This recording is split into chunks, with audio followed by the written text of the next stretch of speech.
Hare Krishna. We continue reading from Chaitanya Charitamrita Adi Leela, chapter 3, text 88. Jaya Jaya Shri Chaitanya Jaya Nityananda. Jaya Advaita Chandra Jaya Gaura Bhakta Vrinda. Jaya Jaya Shri Chaitanya Jaya Nityananda. Jaya Advaita Chandra Jaya Gaura Bhakta Vrinda. Jaya Jaya Shri Chaitanya Jaya Nityananda. Jai Advaita Chandra, Jaya Gaura Bhakta Vrinda. So, Apana Lukaite Krishna Nana Yatna Kare Tathapi Tanhar Bhakta Janaye Tanhare. Lord Shri Krishna tries to hide himself in various ways, but nevertheless his pure devotees know him as he is. So we are continuing that the devotees, how they are saying that the pure devotees, they know when Krishna comes. They know because they're reading the scriptures. So from the scriptures, they can understand what are the qualities of Krishna, what are his activities, what are the special markings on his hands and feet. So a devotee knows. Ulangita Trivida Sima Sama Tishayi Sam Bhavanam tava parivriddhima swabhavam maya balena bhavatapi nikhu yamanam pashyanti kechid anisham tvad ananya bhavaha. O my Lord, everything within material nature is limited by time, space, and thought. Your characteristics, however, being unequaled and unsurpassed, are always transcendental to such limitations. You sometimes cover such characteristics by your own energy, but nevertheless, your unalloyed devotees are always able to see you under all circumstances. This verse is also quoted from the Stotra Ratna 13 of Yamunajacharya. Yamunajacharya is a great devotee. He was the spiritual master of Ramanujacharya, who's the Acharya of the Sri Vaishnav Sampradaya. Everything covered by the influence of Maya is within the limited boundaries of space, time, and thought. So Maya, because we know the material world, she is resting in one part of the Brahmajyoti. So there's a certain space which is given for this Mahatattva, for this Maya to work on, the influence of Maya. Because Krishna puts a dark cloud in this Brahmajyoti, and that is the Mahatattva. And Maya's influence is only limited to that. So limited boundaries of space, time, and thought. Even the greatest manifestation we can conceive, the sky, also has limitations. From the authentic scriptures, however, it is evident that beyond the sky is a covering of 7 layers, each 10 times thicker than the one preceding it. So there's so many universes.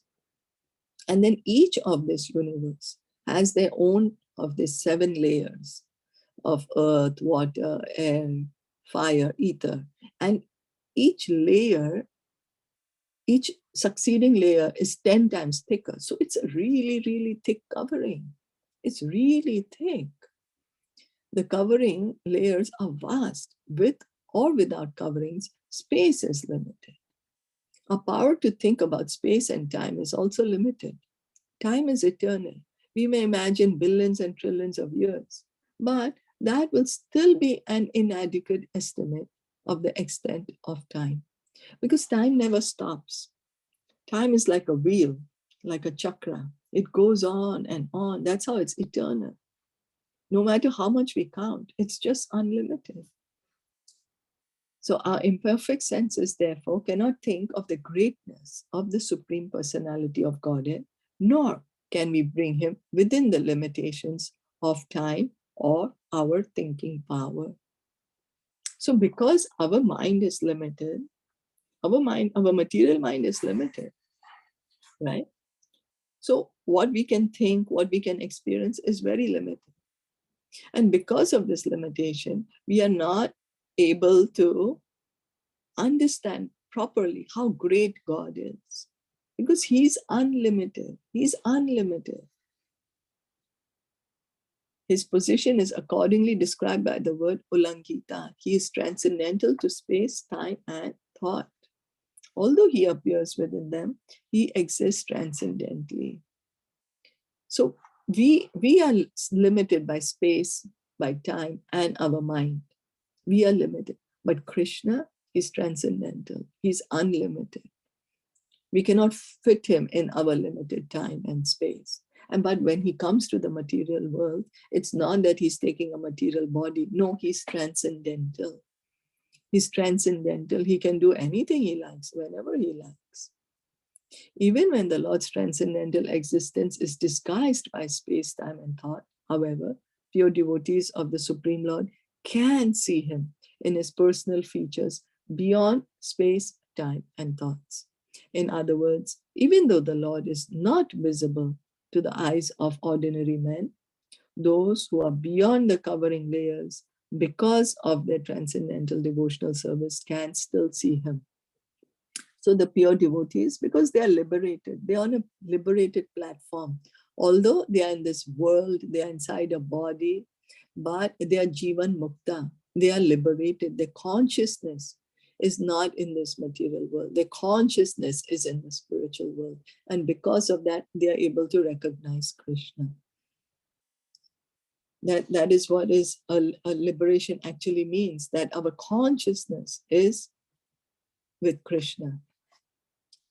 The sun may appear covered by a cloud, but actually it is the eyes of the tiny people below the cloud that are covered, not the sun. If those tiny people rose above the cloud in an airplane, they could then see the sunshine and the sun without impediment. Similarly, although the covering of Maya is very strong, Lord Krishna says in the Bhagavad Gita. So for us, when it is, for example, it's morning here now, but we can't see the sun. The whole sky is covered by clouds. The whole sky is covered by clouds and we can't see the sun. So does it mean that the cloud has covered the sun totally? No, the cloud has just covered our vision. My vision of the sun is covered right now with the cloud, but the cloud is the sun exists. The cloud cannot. It cannot cover the sun at all. It's only my vision of the sun is covered. Similarly, Maya is like that. Maya covers our vision, that we can't see Krishna. She can't cover Krishna. So Krishna says in the Bhagavad Gita 7.14, Devi hi esha gunamai mam maya duratyaya mam eva ye prapadyante mayam etam taranti te. This divine energy of mind, consisting of the three modes of material nature, is difficult to overcome, but those who have surrendered unto me can easily cross beyond it. To surpass the influence of the illusory energy is very difficult, but those who are determined to catch hold of the lotus feet of the Lord are freed from the clutches of Maya. So it's not easy to get out of Maya. It's not easy to get liberation from this material world. We can't do it. The only way that we can do it by surrendering unto Krishna. And once we surrender unto Krishna, then what he says, we can easily cross beyond it. We can easily give up Maya. Because where there is Krishna, there is no Maya. So there's a nice verse. Krishna hai Surya Saman, Maya hai Andhakar, Jahan Krishna, wahan nahi Mayara Adhikar. So Krishna is like the sun, Maya is like darkness. But wherever there is the bright sun of Krishna, wherever there's Krishna, Maya cannot have the influence there. Like the cloud cannot cover the sun. The cloud can cover only our vision of the sun, but it cannot physically cover the sun. It's not possible. So therefore, pure devotees can understand the Supreme Personality of Godhead, but demons, because of their miscreant behavior, cannot understand the Lord, in spite of seeing the many revealed scriptures and the uncommon activities of the Lord.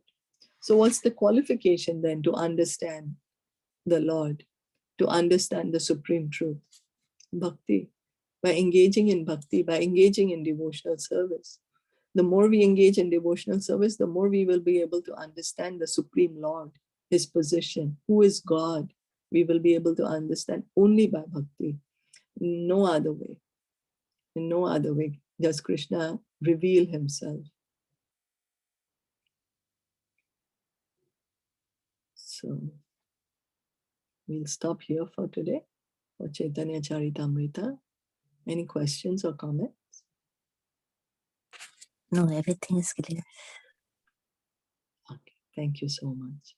Shri Chaitanya Charitamrita ki jai, Srila Prabhupada ki jai, Gaur Premanandi Hari Bol.